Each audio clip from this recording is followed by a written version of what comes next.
અમેરિકામાં તાજેતરમાં થયેલો સર્વે ત્યાં કાયદેસર રહેતા ભારતીયો માટે ઘણો ચોંકાવનારો છે.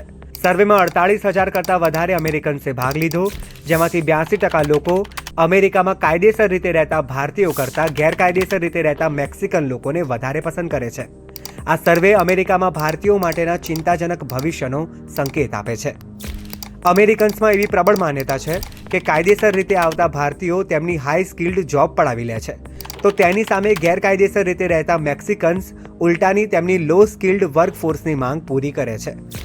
મેક્સિકો અને અમેરિકાની સંસ્કૃતિમાં ખાસ તફાવત નથી, જેથી મેક્સિકન લોકો અમેરિકન સમાજમાં તરત જ ભળી જાય છે.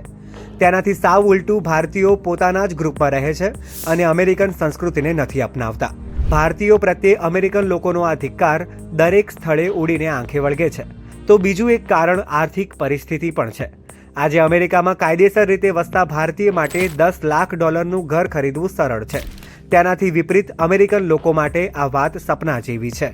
ભારતીયો પાસે મોંઘા ઘર અને ટેસ્લા જેવી મોંઘી કાર છે, જેના લીધે અમેરિકન્સના મનમાં ભારતીયો પ્રત્યે ધિક્કાર વધતો જ જાય છે.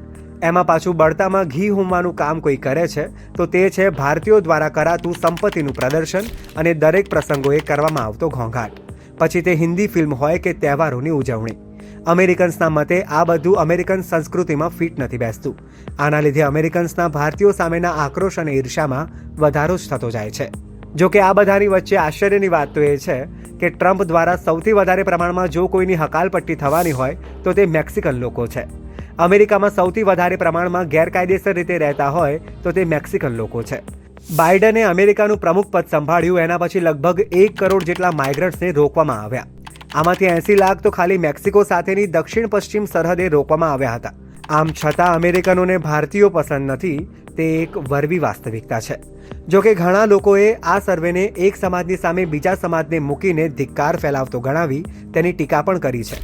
તો હવે સવાલ એ થાય છે કે ખરેખરમાં અમેરિકાના લોકોને ભારતીયો પસંદ નથી કે પછી માત્ર 48,000 અમેરિકન્સના અભિપ્રાયને આપણે આખા દેશનો અભિપ્રાય ના ગણવો જોઈએ?